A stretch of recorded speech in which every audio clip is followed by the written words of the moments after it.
Ah, sakit sa ano to. Kaya ito yung first three na kapagtanggol ng administrasyong ito. Wala na akong nakitang mali sa administrasyon to eh. Oh? Kahit na yung issue ng flood control ngayon, oh, baha ng Maynila, binaha nga rin yung Maynila eh. Di ba? Oh.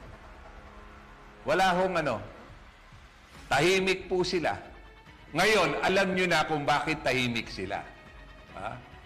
Halos himurin na nila ang mga tumbong ni Martin Romualdez. Dati, niluluhuran nila si Saldico. Oh.